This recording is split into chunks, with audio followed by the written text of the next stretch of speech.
I'm just going to say a few words about the interface with Islam, which I've worked on for most of my life. Diplomats are there to study what happens in foreign countries, study the relationship between those countries and the UK, and try to influence what happens to the advantage of the UK. This happens in various fields, some carried on from the last century, national security, economic, commercial and consular work. Others are becoming more important in this century, notably counter-terrorism, human rights, intellectual property, cybersecurity. Much of the influencing is done by identifying outcomes which offer advantage to the UK and other countries and using rational argument to persuade other countries to work with us to realise them. We have to identify the factors which influence and underlie other countries' approach. When those other countries are ones in which adherence to one or more religions is a significant influencing factor, the influencing often becomes more difficult. I've had two postings in Saudi Arabia, one in 1971 to 73, one in 1982 to 85, and at every moment religious differences became crucial to our exchanges with the authorities and people of Saudi Arabia. Shortly after I arrived in Saudi Arabia in 1971, I was on a visit to Riyadh. At that time, embassies were obliged to be based in Jeddah, and we used to visit Riyadh by getting on the morning DC-9 from Jeddah Airport. I'd been invited to lunch by the British Council representative, Gus Ferguson, and his wife. The Council were allowed to be in Riyadh because we had a bilateral cultural agreement with the Saudis. I had a rough idea where the Ferguson's house was and directed my taxi driver to the vicinity. But all the houses looked very much alike. Villas of varying shapes and sizes surrounded by high walls. I knocked on the metal gate of a house I thought might be the right one. It was opened by a woman covered completely in black, who began screaming curses at me for violating her privacy. This was haram.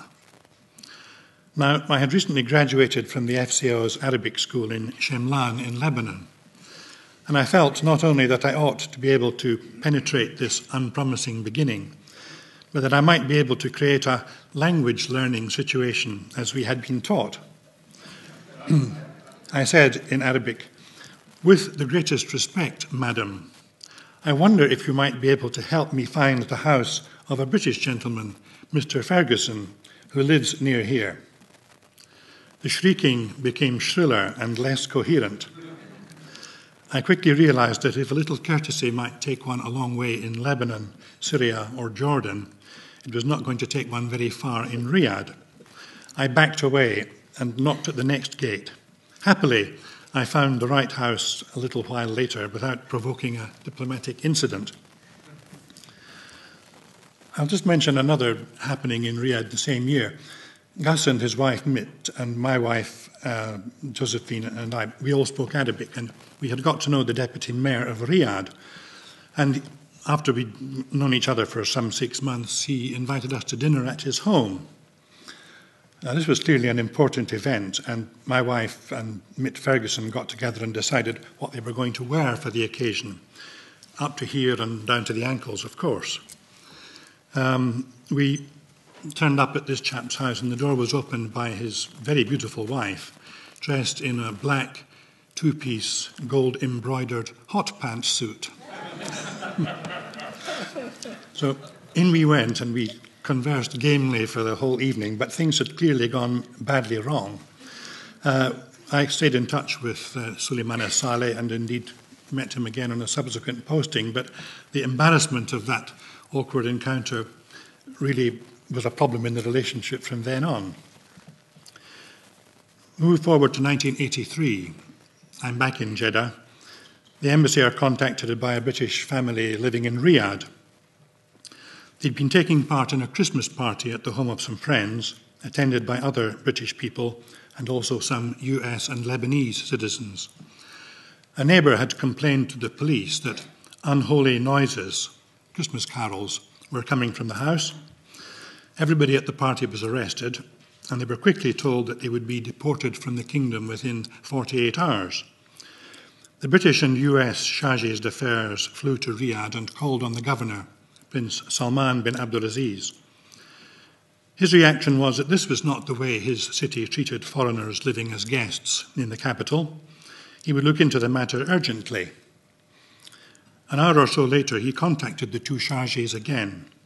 He was sorry, but it had emerged that the decision to deport the group, a group of 14 people, including children, had been taken by the Interior Minister, Prince Naif bin Abdulaziz, who was senior to him both in the government and in the family hierarchy. There was nothing he could do to help. The US Chargé had a close protection team provided by the Mabahith, the Saudi Internal Security Organization, under the supervision of Prince Naif. With their help, they went to the Ministry of the Interior. They were told that Prince Naif would certainly see them, but only after the families had left the kingdom.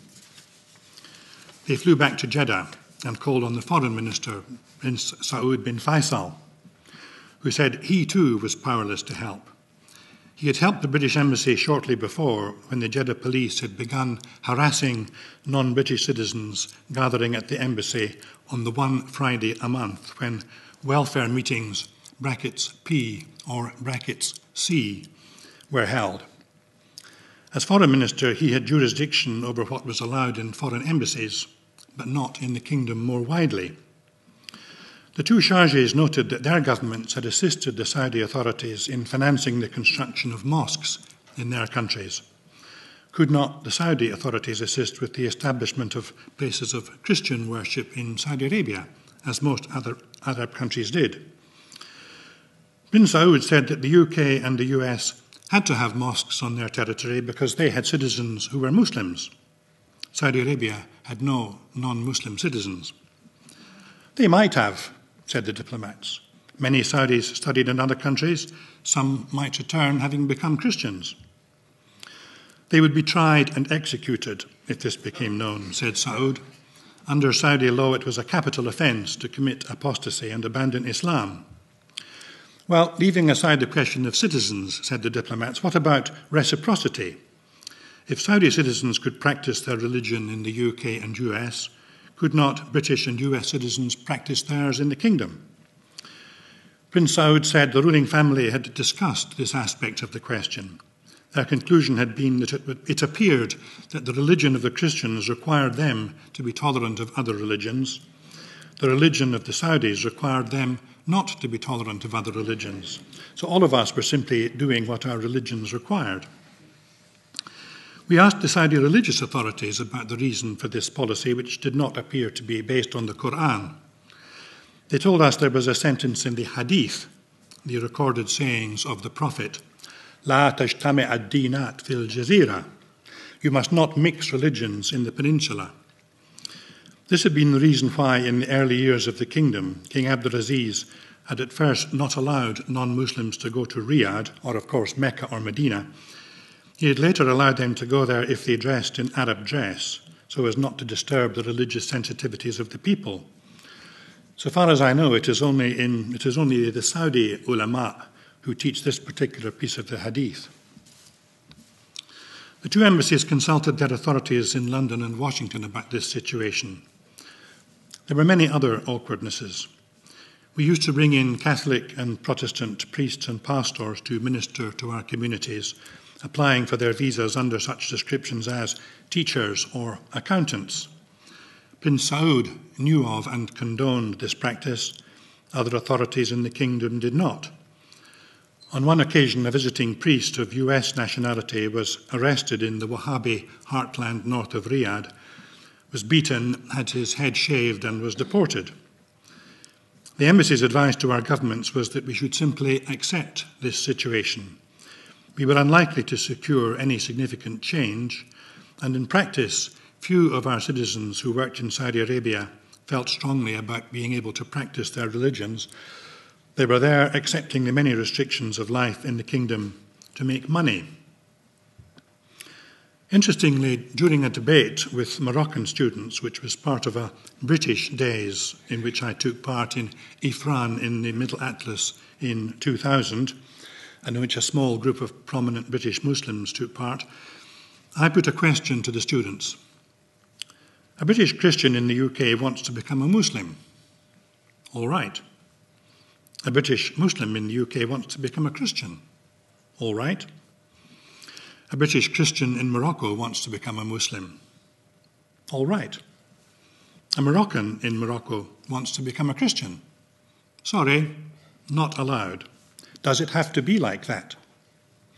After a longish silence, a brave young lady student said carefully, well, I personally am not happy with the idea that someone should be a prisoner of a religion they no longer want to follow. No one else offered any observation, but that seemed to me a positive development. I have a brother who is working in the Foreign Office in the Human Rights Department. One part of his job is to try to get other countries to abolish the death penalty. Some progress is being made with the United States, where there is a slow trickle of individual states deciding no longer to apply the death penalty. In talking to the Americans, one can have a dialogue based on the known and catalogue effects of continuing or discontinuing the death penalty. In Saudi Arabia, one quickly encounters the response, our holy book requires us to punish certain offences by killing the offender. Further argument is pointless. That's 5 more. The problems raised by religious differences are particularly acute when the world has begun to face extremist Islamist terrorists. Most in the West found it exceedingly difficult to comprehend what motivated Osama bin Laden and his followers. There was a tendency simply to say, this has nothing to do with Islam. And after a while, a number of Islamic teachers of repute were found who would endorse this view. Perhaps it was the right thing to say to try to discourage young Muslims from taking up the cause. But of course, the terrorism was and is motivated by adherence to a certain strand of Islamic thinking. I well recall a visit by the House of Commons Foreign Affairs Committee to Tripoli in 2005. Their programme included a meeting at the headquarters of the Libyan External Security Organisation with the director, Musa Kusa, who asked them as they sat round a table in his well-appointed conference room to imagine that a few young suicide bombers, male and female, suddenly burst into the room, festooned with explosives. What, he asked, would be the demeanour of the young people as they prepared to blow us all to pieces? Apprehensive? Excited? Tried the MPs. They would be joyful, laughing, probably singing, said Musa Kusa. They would believe that for the first time in their lives they were doing exactly what God wanted them to do. It would be their happiest moment. He went on to describe the sorts of argument he was using to try to change the minds of captured terrorists and persuade them to cooperate in preventing further terrorist acts. He treated them well and put it to them that the path they had chosen was doing great harm to their fellow Libyans and fellow Muslims. In some cases, though not all, this approach had spectacular success. Similar approaches have met success elsewhere. We need to know a whole lot more about Islam. 25 years ago, a colleague of mine in SIS was asked to take a year off and write a handbook on Islam for the use of SIS and Foreign Office people. So he did that. It didn't come out as a handbook. It was 2 thick volumes. It really is very difficult to be precise and at the same time brief about what's going on in the Muslim world. We can't do too much getting to know Muslims and talking to them. We may perhaps in time be able to curb the more extremist branches by getting the more moderate branches to have more influence. We may conceivably get them to adopt our doctrine of rendering unto Caesar the things that are Caesar's, although since the Quran specifically gives guidelines for how countries must be governed, it's more difficult with Islam than it is with Christianity. What I am sure of is that we have to keep talking, we have to keep discussing, and that there is plenty of work in the future for both diplomats and academics. Thank you very much.